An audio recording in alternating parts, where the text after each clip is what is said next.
देखिए, भारत में कहीं भी बाबर के नाम से मस्जिद नहीं बनेगा, ये हम लोगों ने निश्चय कर लिया है।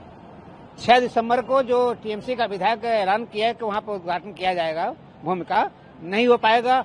आंदोलन होगा, या तो वो रहेगा या तो बाबरी मस्जिद रहेगी। ममता बनर्जी चैलेंज करता हूँ, हुमायूं को मैं चैलेंज करता हूँ कि पूरे हिंदुस्तान में ऐसा कोई कानून भी नहीं है। हम लोगों ने निश्चय किया है कि पूरे हिंदुस्तान में बाबर के नाम से कोई मस्जिद नहीं बनेगा। या तो संतों का गला कट जाएगा या तो वहाँ भूमि पूजन होगा। उसकी औकात नहीं, वो पागल हो गया है, दिवालियापन हो गया है। उसका डीएनए टेस्ट करना चाहिए। ममता बनर्जी जो कार्ड खेल रही है वो कार्ड नहीं चलेगा।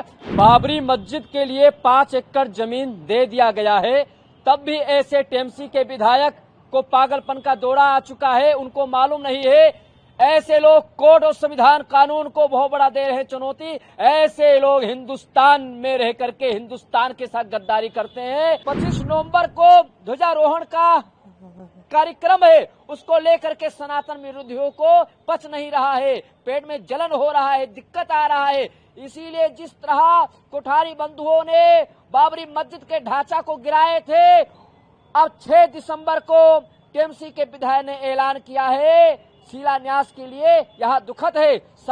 आने वाले 25 नवंबर को माननीय देश के यशस्वी प्रधानमंत्री जी के द्वारा उसके ऊपर ध्वजारोहण किया जाना है। ऐसे अवसर पर इस तरह का तृणमूल कांग्रेस के द्वारा बयान आना बहुत दुर्भाग्यपूर्ण है। ये सब ममता बनर्जी के इशारों पर किया जा रहा है, क्योंकि ममता बनर्जी एक कठमुल्ला हो चुकी हैं। देखिए, भारत में कहीं भी बाबर के नाम से मस्जिद नहीं बनेगा, ये हम लोगों ने निश्चय कर लिया है।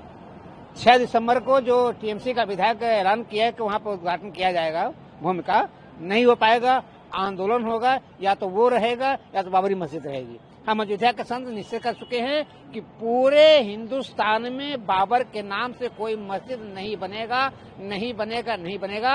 हुमायूं बाबर की औकात नहीं है कि 6 दिसंबर को वहां पर वो कर पाएगा।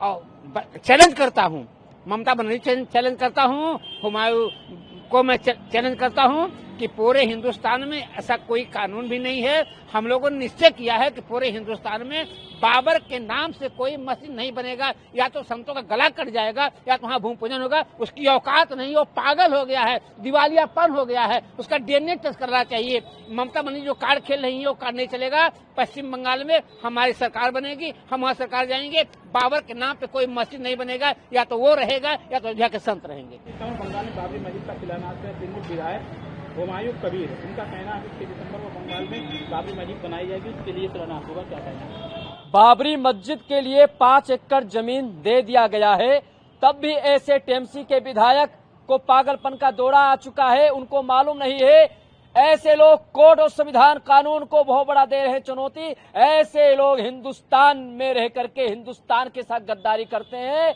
मैं ऐलान करता हूं कि 6 दिसंबर को जो बाबरी मस्जिद का शिलान्यास के लिए ऐलान कर रहे हैं, वो नहीं रहेंगे और न बाबरी मस्जिद वहां रहेगा, क्योंकि ये सनातनियों को चोट पहुंचाने वाला बहुत बड़ा ऐलान है उनका।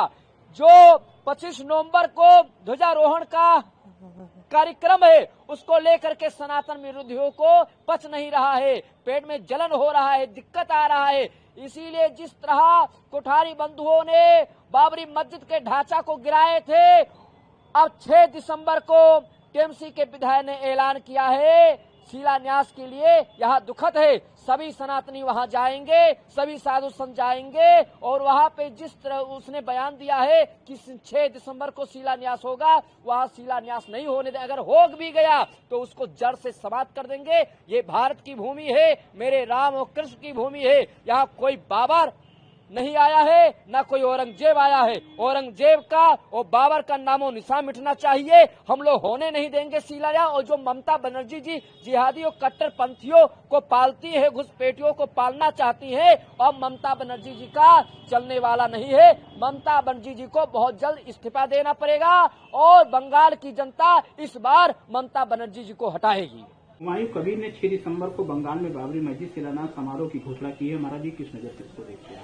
देखिए, हुमायूं कबीर ने जो इस तरह का 6 दिसंबर को बाबरी मस्जिद बनाने का घोषणा किया है, वो दुर्भाग्यपूर्ण बयान है, क्योंकि भारत के अंदर किसी भी बाबर का कोई स्थान नहीं है। एक बाबर का विवाद था भारत के अंदर अयोध्या राम मंदिर पर, जो माननीय उच्चतम न्यायालय के द्वारा साबित हो गया कि हाँ, बाबर नाम का कोई भी चीज नहीं था और उसके फैसला के उपरांत यहाँ पे भव्य और दिव्य राम मंदिर बनकर के तैयार हुआ। हम सभी लोग इसमें भगवान राम लला का दर्शन करते हैं। आने वाले 25 नवंबर को माननीय देश के यशस्वी प्रधानमंत्री जी के द्वारा उसके ऊपर ध्वजारोहण किया जाना है। ऐसे अवसर पर इस तरह का तृणमूल कांग्रेस के द्वारा बयान आना बहुत दुर्भाग्यपूर्ण है। ये सब ममता बनर्जी के इशारों पर किया जा रहा है, क्योंकि ममता बनर्जी एक कठमुल्ला हो चुकी हैं और इनका इस तरह से इनके पार्टी का हुमायूं कबीर का बयान आना देश में अशांति फैलाने का कार्य करेगा। मैं भारत सरकार से निवेदन करूंगा तत्काल प्रभाव से इन लोगों के ऊपर बैन लगाना चाहिए और बंगाल में राष्ट्रपति शासन लगा करके इन लोगों को बाहर करना चाहिए।